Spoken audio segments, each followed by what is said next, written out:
Hello, Bigfoot enthusiast. Scott here from Squatch America. My brain went Is that early Alzheimer's? early Alzheimer's. Yep. And Hannah, domestic goddess, chief cook, and doggy mama in the paddy wagon. We had 4 glorious sunshiny days. Remember those? I remember Like them. a distant pleasure. Yeah, something distant in the past Because now. it's raining again. Yeah. I am done with winter. I wish Me winter too. was done In with fact, us. there's a snow advisory for tonight. Great. Great. Yay, So, team. So, hey, Uncle Bones and howdy, Cousin Dale. and Michelle and Scott and Donna, welcome. We have got a great show tonight. We do. We're going to answer a question we get a lot of. And we had talked about doing a series about questions. We asked that last week, and we're working on that. But this one here, I get quite often, and it kind of bothers me sometimes. Some people really get argumentative about it. Yes, they do. So, And before I get argumentative about what you just said, why don't you play the intro? okay, here we go.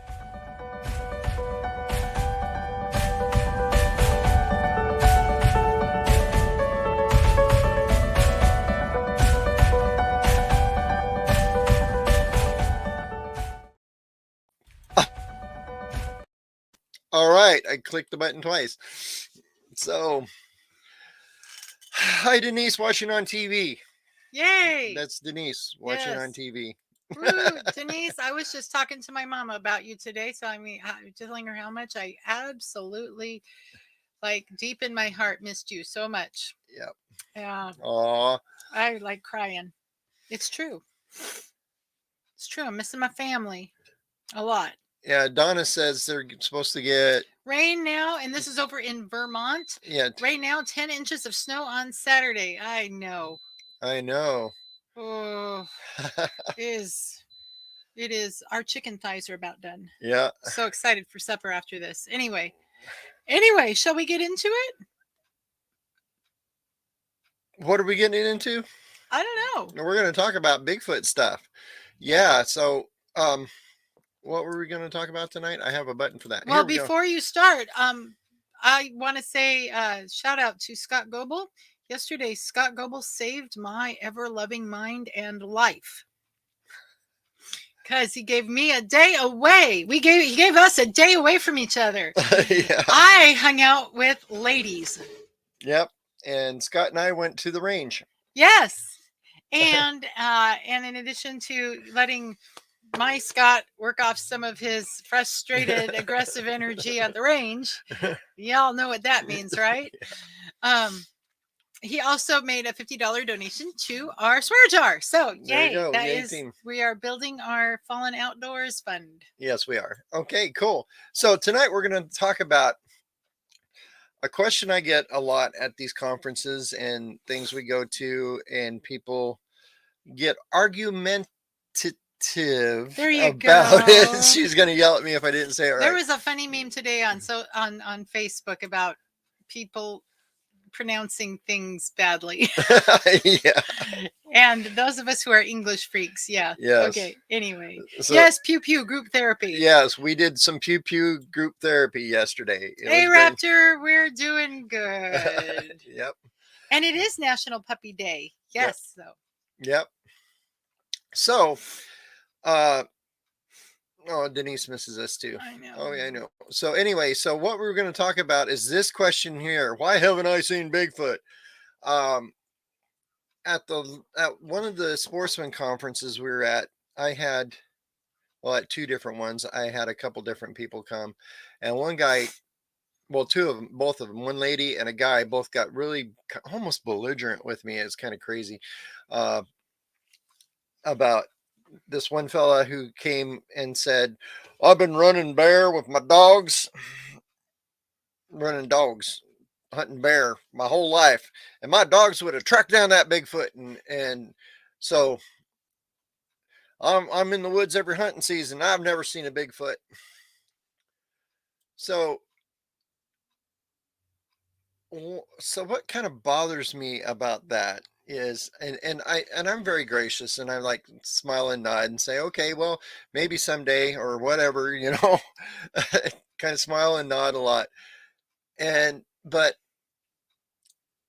I always want to ask them, how many how many humans does your dogs track down in the woods when they're hunting bear? Oh wait, your dogs don't track humans. Huh. you know, Huh. yeah. And stuff like that. And another thing, people think they're in the woods a lot when they say, "Oh, I've been a hunter my whole life." Well, you're in the woods typically A month a year. October, November, maybe, depending on the seasons. If you're hunting like if you're like like I used to, I used to hunt deer, elk, bear. I'd hunt bow season, and um, so all that kind of stuff. And so I would spend 2 or 3 months or 2 or 3 weeks a year during hunting season. So maybe it's 2 weeks for this hunting season, 2 weeks for that hunting season, 1 week for this hunting season, because most people have jobs. They can take their 2 week vacation for hunting season. Right, Dale? Right, Dale? Yeah. So you're in the woods then.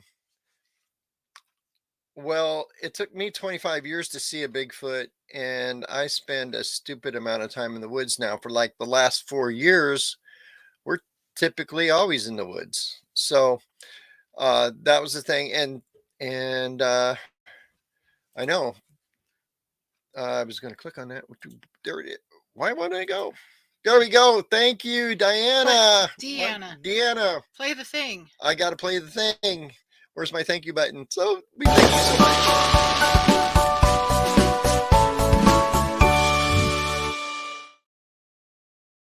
Okay, that was different.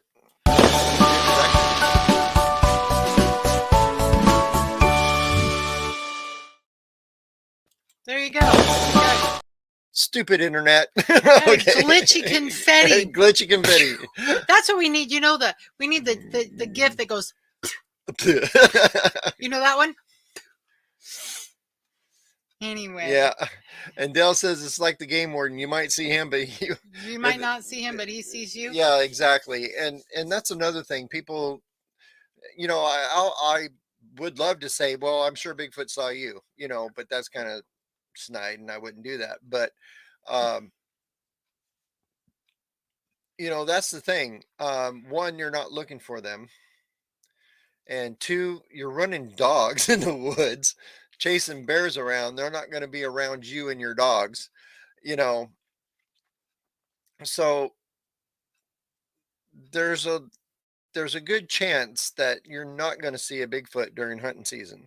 Especially carrying heat. If you're packing heat, they're going to stay hidden. That picture we looked at last week. Do you have the picture from last week? The awesome picture? Which one? The one from the where the two boys had been out hunting. They were hiking out. Oh no, it's on a slide. Oh, it's on a slide. Yeah. Well, so the reason that thing showed itself, and we kind of got to this, is because they were on their way out and they had their guns on their backs. Mm-hmm. And so whatever that was, I'm not saying it's a Bigfoot, but yeah, whatever that was a little more okay with being not as covert. Yeah, and here's another one. Donna says, and I get this one a lot too. I hear a lot of loggers who are out in the woods 24/7, and a lot of them will often say, why is it? Because maybe someone out there is tech savvy and can explain why when the weather is crappy, so's the internet. I don't know why that is. It's just so our internet's really dragging for some reason tonight. But yeah, loggers are another thing. But I actually get a lot of reports from loggers, believe it or not. They're probably one of the biggest amount of people that I actually tell me Bigfoot stories, and there's been, I don't know how many times, and I, swear in a Bible how many times I've had loggers come up and say, I came into camp Monday morning.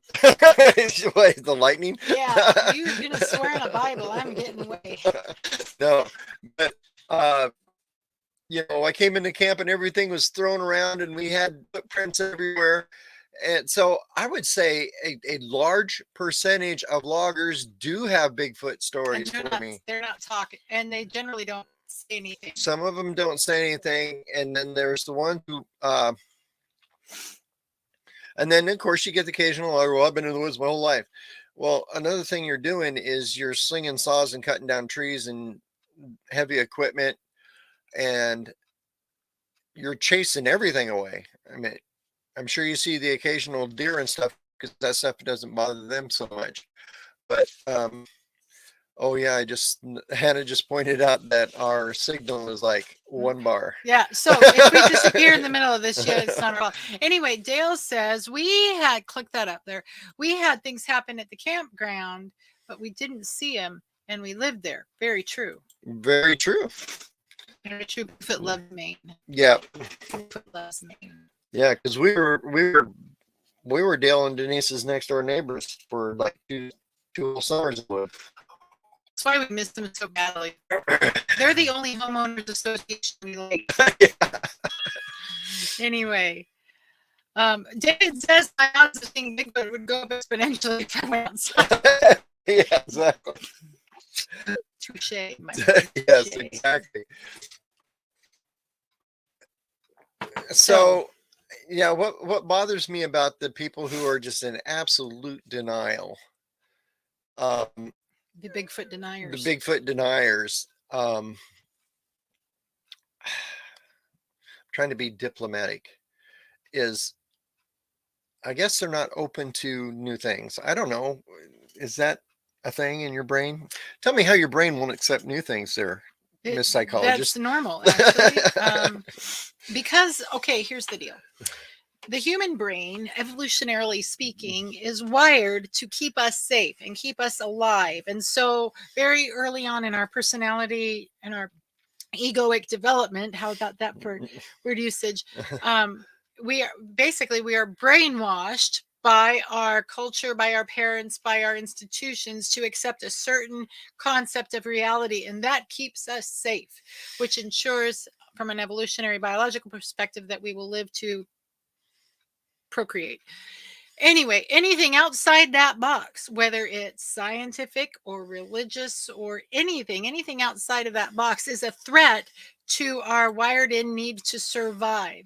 And so that's why paradigm shifts are so hard. They're so hard. It's so hard to shift your paradigm. And it's why people who change cultures, why you're so jarred when you go to a new culture, because it's outside your paradigm, it's outside your box.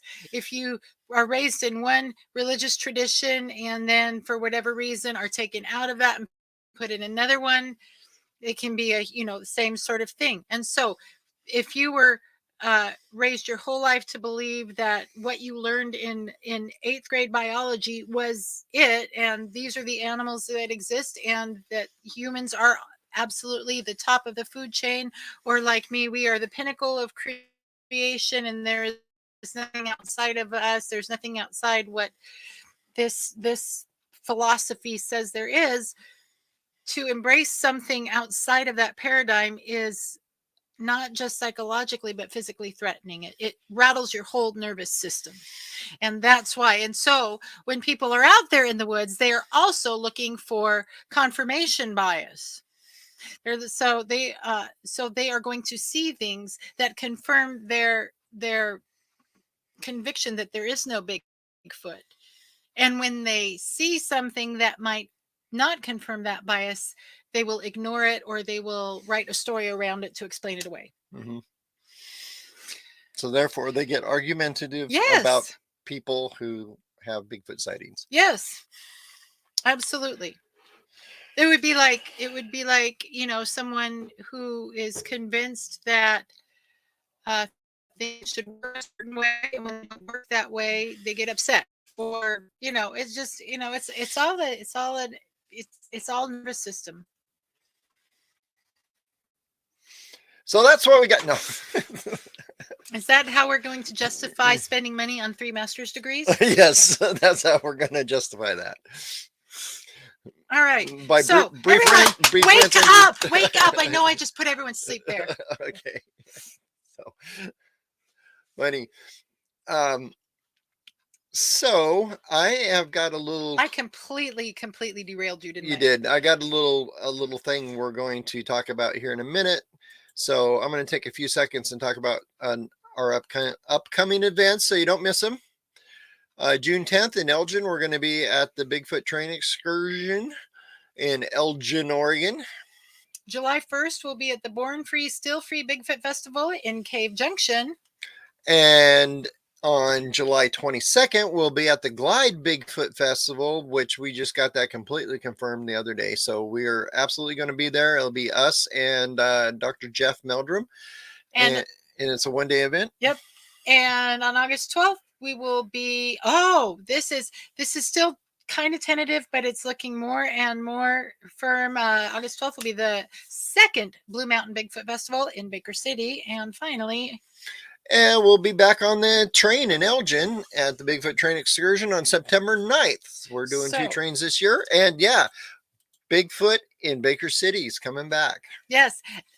Everything except for Bigfoot in Baker City is on the website. So please go to squatchamerica.com, click on events at the top menu, and you can see our calendar for the next few months. I spend a fair amount of time trying to keep up with that darned website. Yep. Speaking of website, should we tell them the new edition we have on the website? Sure. If you go to our website. Yes. If you go to our website and you click on the option to shop, this is not a new. This is an older one. This is an older one. But at the bottom of the Shop Our Merch, Support the Search, you will see a new store edition. We have got a lot of festival merchandise left over. We have t-shirts, 4 or 5 different t-shirt designs. We have magnets. We have bumper stickers. We are trying to unload all of our festival merchandise, so please go shopping. We will ship it to you. We were a little bit torn between should we raise our prices and have shipping for free? That seems like a fire engine sale. But right now, shipping is we base our shipping fees based on the amount of merchant or the monetary amount of merchandise you buy. So I think it's pretty close to what they're charging us. So okay, so let's get into a couple things here. I'm at hey William, nice to see you, man. Yeah. Says unless you've been chosen to have maybe 1 in a million chance to see a Bigfoot. That's true. Like I said, it's an odds thing and the odds are against you. In fact, it's like winning the lottery when you're not allowed to buy a ticket. So there's that. And then this one says Raptor says there's a lot of people that make up sightings too, so you can't always say that a sighting it's real. That's very, very true. Our estimate really in our research that we've had so far is I'm guessing 25% of the encounters that people tell us about are probably not real. I know I've had some very odd things, people tell me. Of course, there's my favorite one, the lady who said she's been having sex with Bigfoot for 5 years. If that word get us demonetized. I don't know. There was another one where they said he had really dirty blue jeans on. I saw that on a video one time. It was kind of interesting, but they are a lot of sightings that are eyewitness sightings that when the people are telling me the story, I can see the hair on their arms stand up, the goosebumps, they're physically shaken. These are the ones I tend to fall into. I think this is real category. That's where I lean more towards those ones. In fact, we had a guy was it Roseburg who came and sit down with me by the truck? Oh, remember? Yes. And he was physically shaken telling me his story. And so those are the ones I kind of lean towards. I don't take all the stories we get as gospel.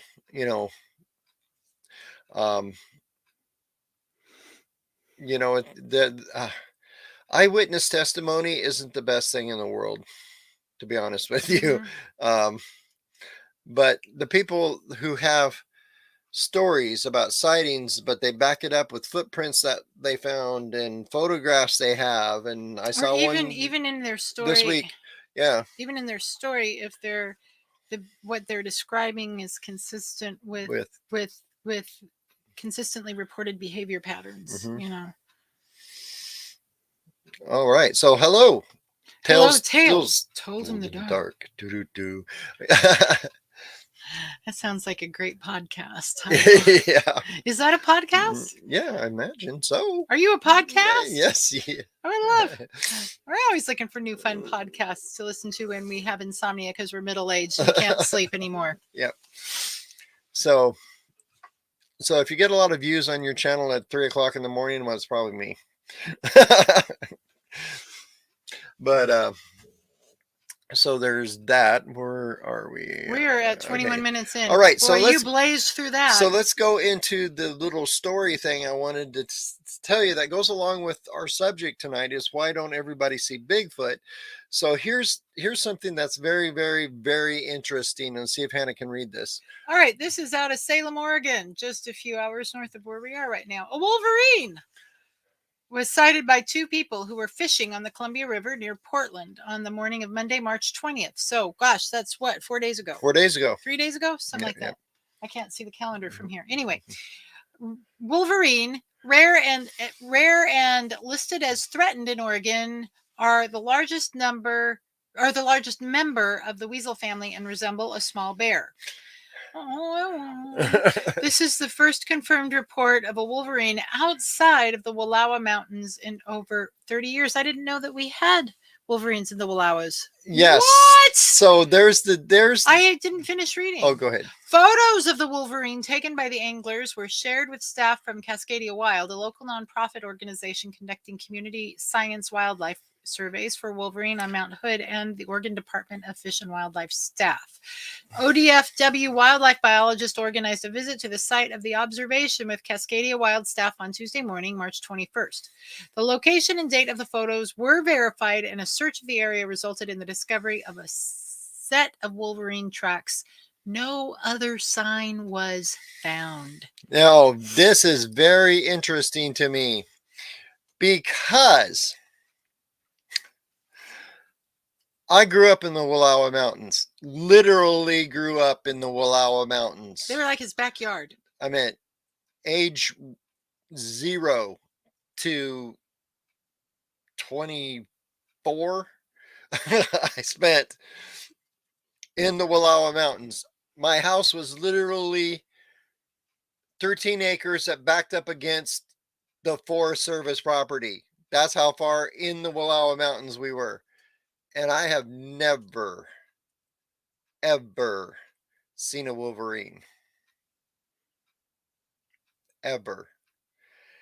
And it wasn't until 4 years ago that a wolverine was captured on a trail camera in the Wallowa Mountains. I don't think they really existed then. Yeah. I never saw one. I've never ever seen a wolverine. I have seen Hugh Jackman. Yeah. So there's that. And I will continue to see Hugh Jackman whenever he presents himself on media. But I've never actually seen a wolverine. Yes, exactly. And now they just got photos of wolverines on the Columbia River near Portland, Oregon, for crying out loud. And they denied their existence up until they got a picture. And they found footprints. Oh my gosh. I find footprints, Bigfoot footprints, probably once a year. Once a year. And no, granted, I have a little bit of advantage because people submit reports to me about Bigfoot tracks they found, and they're usually recent, and we can go look at them. So it's not just me finding them, but we find footprints all the time. So was I supposed to make a funny sound effect with no. that? Oh, okay. No. All right. So Actually, I want to go back to something that Linda said. She said, I always wonder about those people who give so many details on something that happened 40 years ago. I think when it's significant enough, I mean, the people that we generally talk to are somewhat traumatized with their experience. It's a traumatic experience, again, because it shocks the nervous system so much. And two things happened in trauma. You're either going to hyper remember it, like every detail in slow motion, or you're going to block a lot of it out. I know that I'm a trauma blocker. I block stuff out like crazy. So if I were to ever see I don't know if it would shock me anymore because my nervous system is kind of adjusted to the whole idea. But if I'd seen Bigfoot like maybe 5 or 10 years ago, I probably would block it to some degree because so you're either going to get people who don't remember or who remember it a real sketchy thing. And we've had those reports. And then you get the people whose reports are just hyper detailed down to this is what it smelled like. This is what it felt like. I had 14 raindrops that had just hit me on the face and boom, or something. You remember your encounter in hyper detail. I do. Except the date. So I'm bad with dates and time and stuff, but I'm really good at visual stuff, and that's because all the time I spent in the military, we were trained scouts, so we had to go sneak into the enemy area and say, hey, this is what we saw, blah blah blah. So we were trained to remember details, and so that's kind of the way I do things now. It's just years of practice at that. If we could only use that to remember where our keys are. Exactly. All right.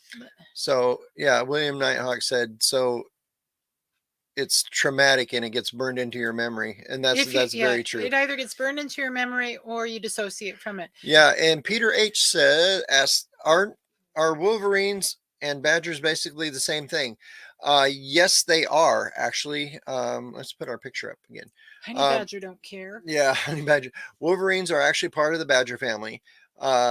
They're larger than most badgers, and they are 1,000 times meaner than badgers, and badgers are mean.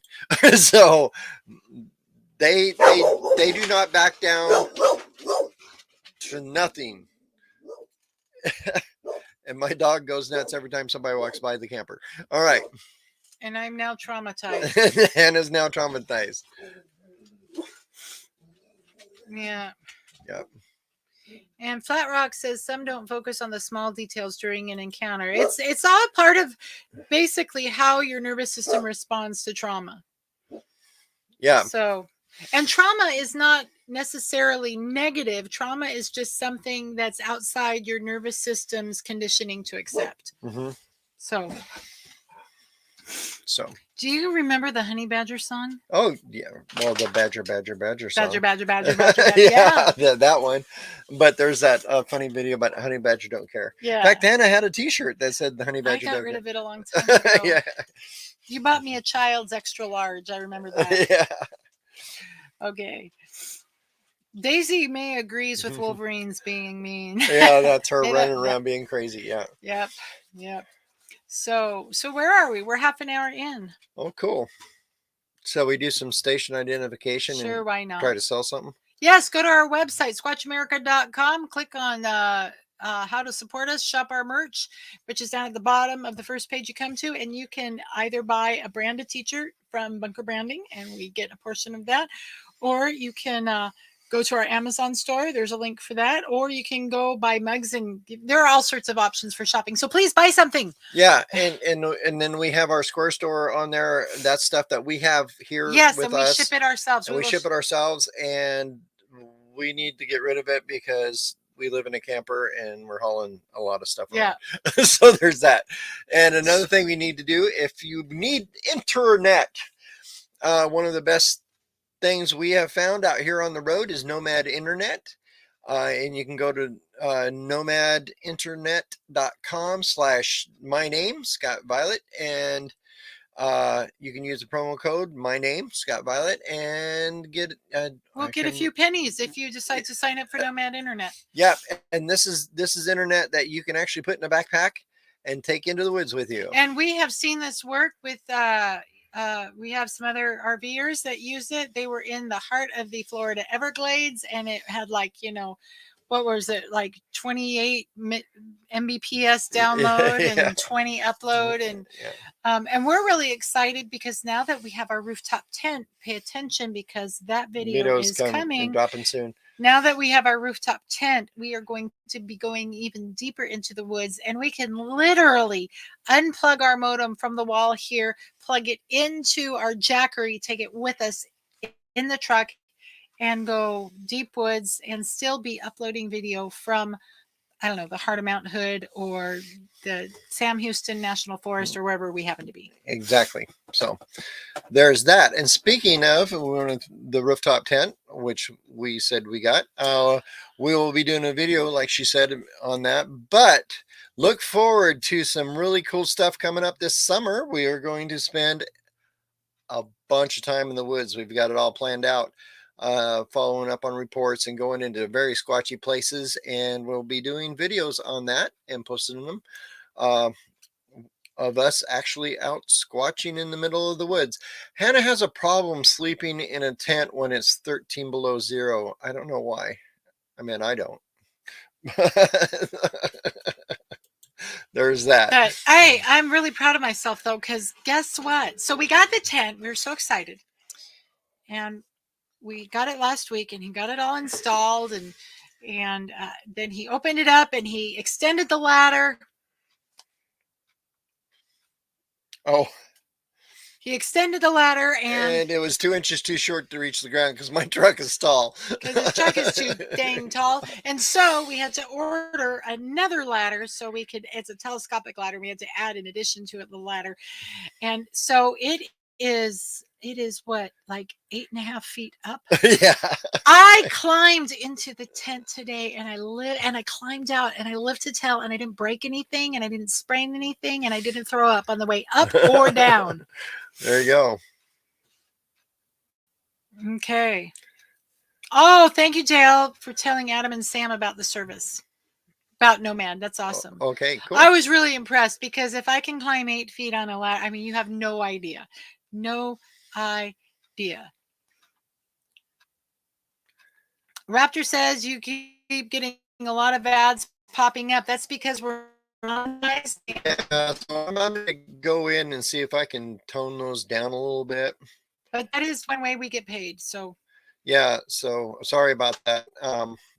In fact, next time I will go in and look. Wait a minute. I don't think I monetized this one yet. Yes, I did. Oh, did you? I did monetize this one. Okay. Because what happens if we don't monetize it at the beginning, then you don't remember for 2 days. Right. So sorry. And there shouldn't be that many though. And Knight William says, internet in the woods, it's just not Bigfooting without having luxury. Actually, okay, so let's be honest. Internet in the woods will help us go squatching more because I can also take my business with me, and I can work my business from the woods. Oh, okay. That's important. It is. And plus to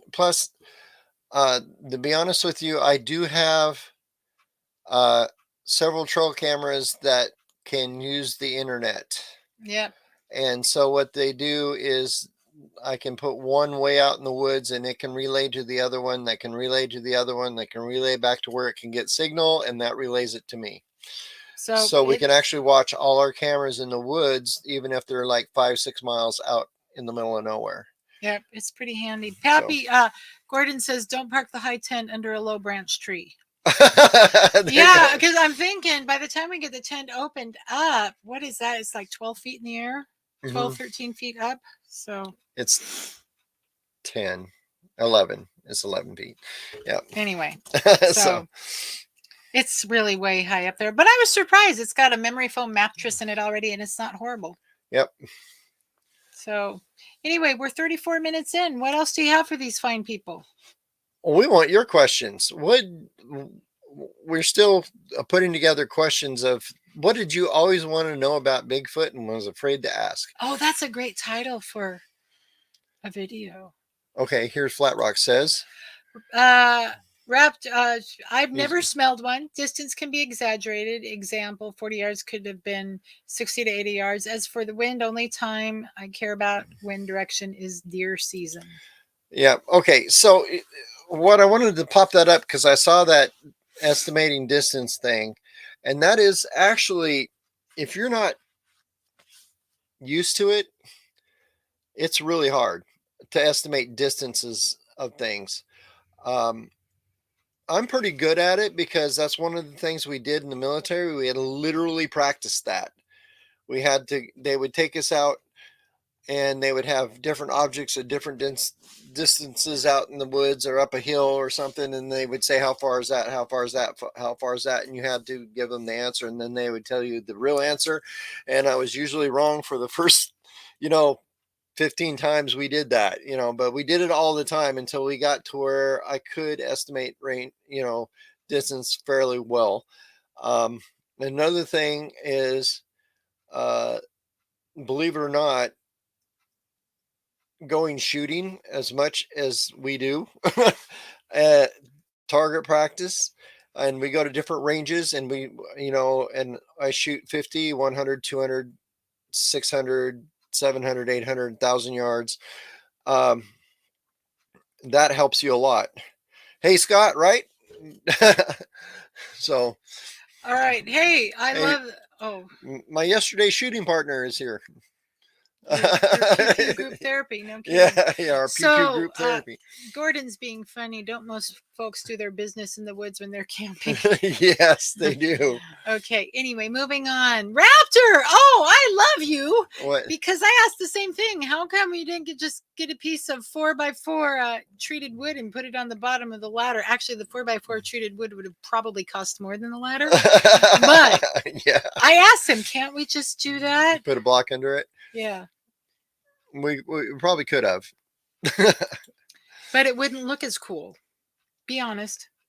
Yeah, but then we couldn't fold the I meant then we'd have a block of wood we have to carry around with us. Well, now we have a ladder extension we have to carry around with us. Yeah, but it folds up on the roof, so. Okay, so y'all know that Scott likes things to look just so. Yeah. Yeah, my OCD. Okay. That's most. Damien asked, "There's a great question. Do you believe they have the ability to cloak?" And did we get that question? I need to find our notebook. I don't because I think. But are we going to include that in our video? Because we talked about this with Todd Neese a few weeks ago. Right. And we're still debating that. Todd has a theory, and he's actually It's going pretty to darn plausible too. he's actually going to do some experiments to try to prove his theory. And he's talking about the clearness of the hair, transparent hair like polar bears have. That's an actual physical thing that happens. That helps them to blend in with their surroundings because their hair, the light passes through it, so you're basically looking through it like glass, so it changes colors with whatever they're standing in front of. There's that. Do I think they have the ability to, like a chameleon, change colors? I do not. Thank you, Flat Rock. Yeah, thank you, Flat Rock, for the. I wish I did.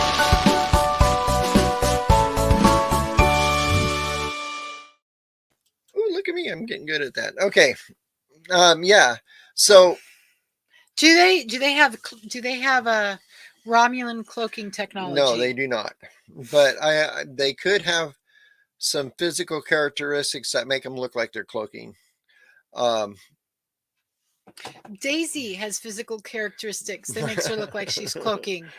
Mm-hmm. Turn her loose in the forest, and boy, she just disappears in seconds. And I mean, she could stand still and you wouldn't see her.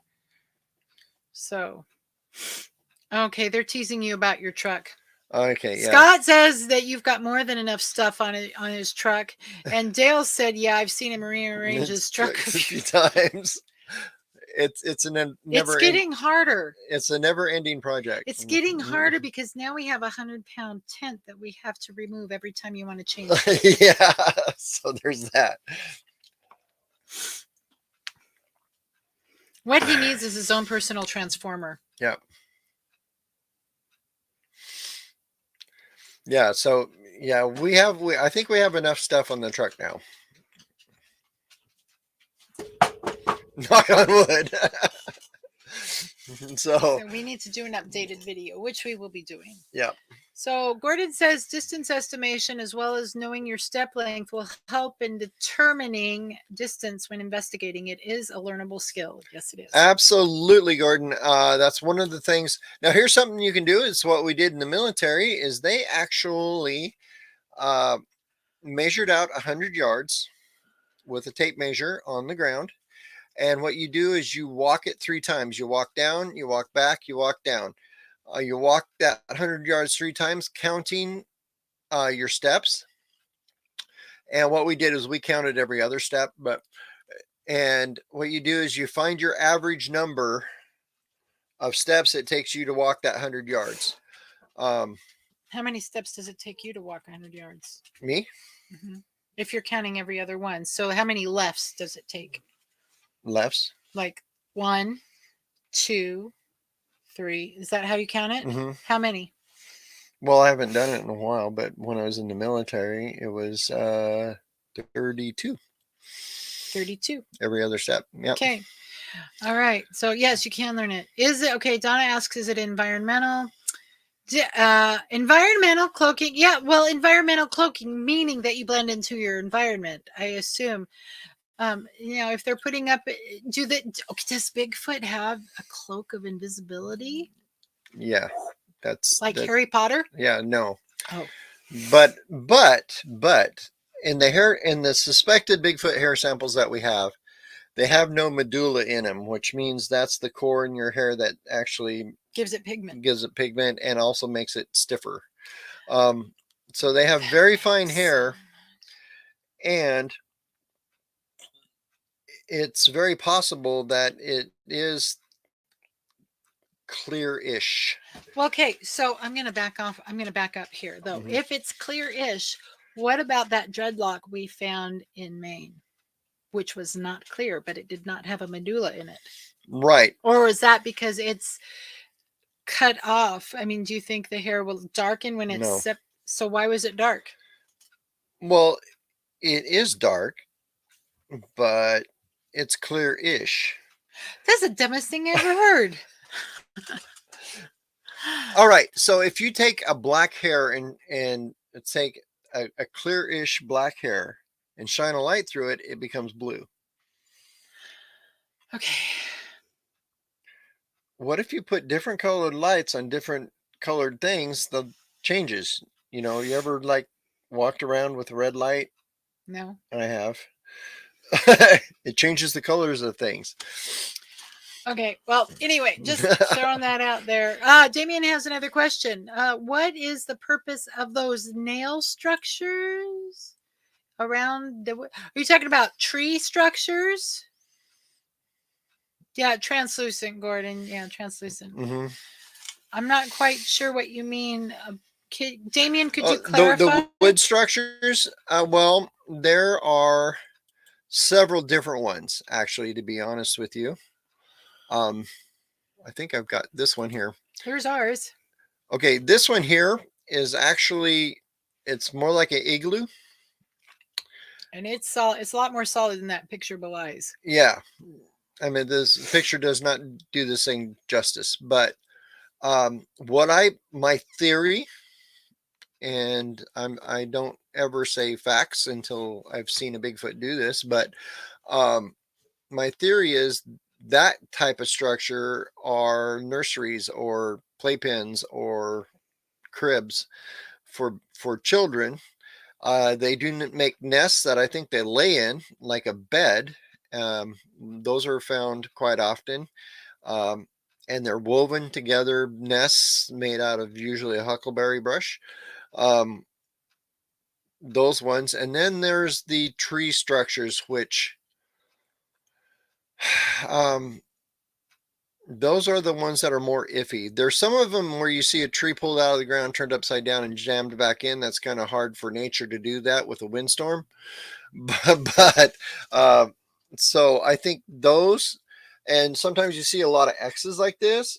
These could be like just winter, fall, whatever. But as many as found, I think that there's something to that. I think these are maybe territorial um, things. Damien says like the archways. Yeah, those. That's another one. We actually found uh, up in the Blue Mountains of Eastern Oregon, outside of a place called Sumter.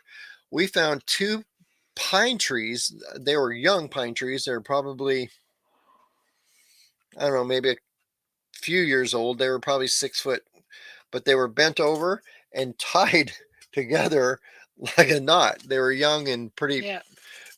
So to make an archway, that's Yeah. kind of interesting. I wanna say thank you, Tracy, for reminding us. Please give this a thumbs up.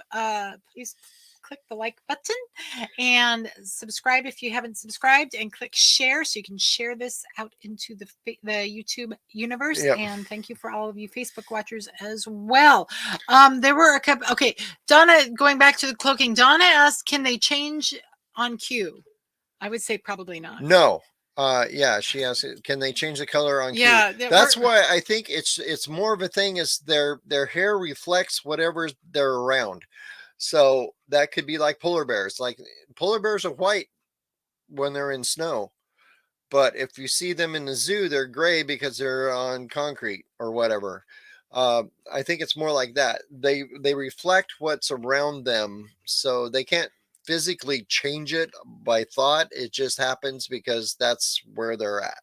Yeah. Like you're looking through their hair and seeing behind it because it's more like. I know we glass. all want Star Trek to be real, but I'm not thinking that. Yeah.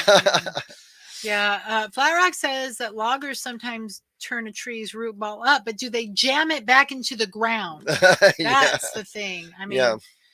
That's the weird thing. Yeah, and we find these in areas that aren't logged. Yeah. That's another thing too. So here's something. Why, going back to our Scott original. Dunbar says fiber optic hair. Bingo. Okay. And that's the test that Todd Neese is trying right now.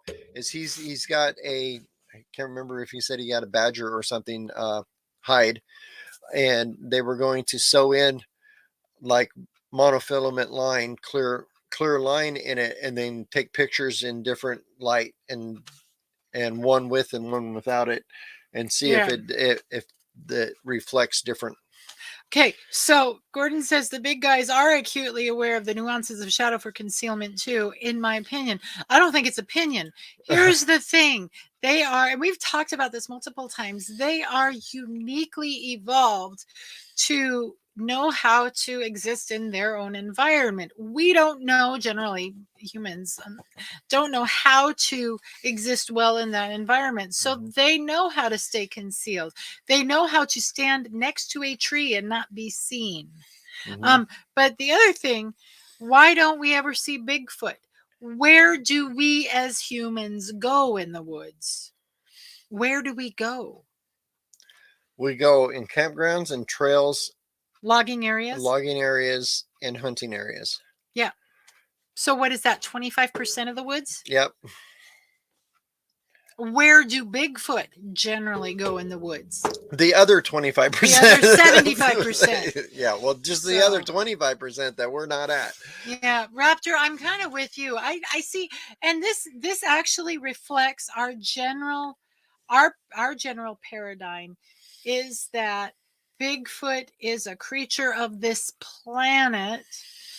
Not that there isn't mystery that we have not even begun to crack, but is a physical creature of this planet, just like we are. And so it's going to exist with physical, the laws of the universe are going to apply to it. Now, anyway, Why? So I want to know. Flat Rock says that loggers do shove the trees back in the ground. Why do they do that? I don't understand. I am open to being educated. Yeah. Because most of the time, loggers, when they cut down trees, Why? I don't they cut understand. it off as close to the base as possible so they can get all the wood product out of the woods they can get. Yeah. So I don't understand why I they would want pull more trees up and turn them. information. I want Yeah, more information about that. So Donna says Bigfoot stays where humans aren't because they're smart. Yes. pretty Dale much. asks, would it change their look with night vision? That's a great question, Dale, and I'm glad you asked it. That means he doesn't know the answer. That means I don't know the answer. That's very interesting. Um, I'm gonna get with Todd when he comes up with his little hair experiment and tell him, hey, you need to try this with night vision also to see what happens. Um, that could be that'll be cool. And Donna said she'll ask them tomorrow. She has a lot of loggers come into her store, so Yeah, I am really interested. I know nothing about logging. So except they chop trees down. That's all I know. I've got a brother-in-law who's a logger. I might, Ooh, yeah. yeah, His name is Scott too. yeah. His name is Scott too. Yep. So Yeah. So Pyro says he's heard that loggers do that to show the borders of the area that they are allowed to cut. okay, that makes sense. But usually they do that with the little orange Marker. ties they tie Yeah. around trees. It just seems like an awful. I mean, and the trees that we have seen uprooted and pushed, they're huge. Yeah. So I want to know what kind of machine would do that. I don't know. Yes, Linda, we have seen trees that were literally uprooted, turned flush upside down, and jammed back into the ground. Not cut off and stood on the ground, but like jammed back in the ground, and limbs are sticking up from where the Right. top of the And the tree. root ball's completely Yeah. upside down. We saw quite a few of those in the Sam Houston National Forest when we were visiting there. Mm-hmm. Yeah, exactly, Pyro. That's that because they're strong anyway. Scott says he could take us to a spot in the Olympic Peninsula to see a tree upside down, big one in an old cedar swamp. Yep. Yeah, Scott Dunbar says property is marked in Maine with giant red splotches of paint on the tree. Yep. Yeah. When we were in Maine, I learned what the blue blazes on the trees were about. What in blue blazes? Did you Yes. learn? Yeah. I totally forgot. I'll have to look it up again. Isn't that important? It was kind of cool. It's like hiking a trail and the trees had blue so paint you on could them find so your you way could find your out. way out so you can follow the trail. Yeah. Yep. Anyway, we're 7 minutes out. What in the blue blazes? Yeah. We are 7 minutes out. So what are we doing? What are we doing? I don't know. Let's talk about something that really quick. For those of you who haven't heard, Fallen Outdoors is a group that takes veterans out hunting and fishing, and now they take them out bigfooting, and that's us. We're being a veteran myself. I finally found a veteran organization that I can stand behind, and this is Fallen Outdoors. And what, you don't want to go to the VFW and get schnockered? No, the purpose of the VFW is to drown your PTSD in alcohol at the bar. This is something where we're going to be taking abled and disabled veterans out into the woods. Fallen Outdoors actually has 4-wheel drive, track-driven wheelchairs for veterans to go hunting in. So we're going to be the new Bigfoot division of them, and we're going to be taking for those who want to join us, veterans out in the woods bigfooting. And we're planning some excursions for that this summer. Yep, they're already in the works. And just to let you know, all the money that we get in the super chats and from our Patreon is going to that. So that way I can make Squatcher poppers for the veterans. oh, pyromatics. Native said that his tribe used to mark their property with an X. Maybe the Sasquatch do it too. Possibly. That's very, very, very, very possible. And thank you, Uncle Bones, for the super sticker. We got our thank you button. Thank you button. I got to scroll down to it.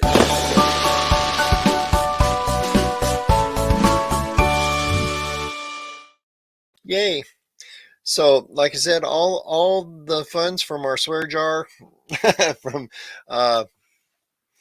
and like I said, from our Patreon and all that stuff is going straight to the vets. Have we seen one? Have we seen one? What? Have we seen one, guys? Oh, okay. I think he's asking everybody. Yes, I have. It took me 25 years, and the only reason I saw one is because I got a bunch of reports in the same week by people that didn't know each other in the same area, and we spent a lot of time in that area. And we've got this whole big theory about people seeing Bigfoot and juveniles messing up, but that's another thing for another day. Oh, but yeah, what? This is a great question, and it's one that we need to include on our video. Mm-hmm.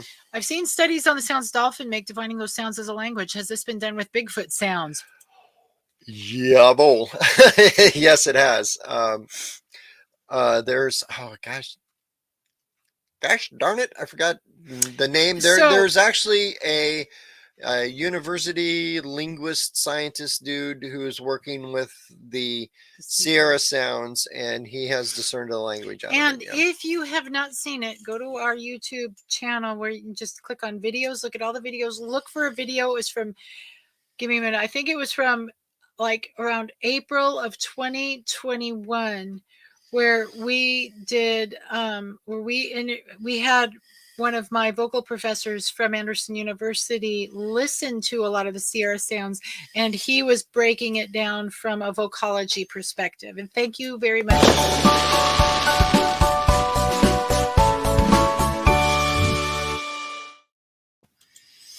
Okay. Cool. So Damien asks, cool, what color was his hair? Translucent. It was no. It was brownish. A darker brownish color. Yeah, Scott Nelson is the guy studying the Sierra sounds in depth. Yeah.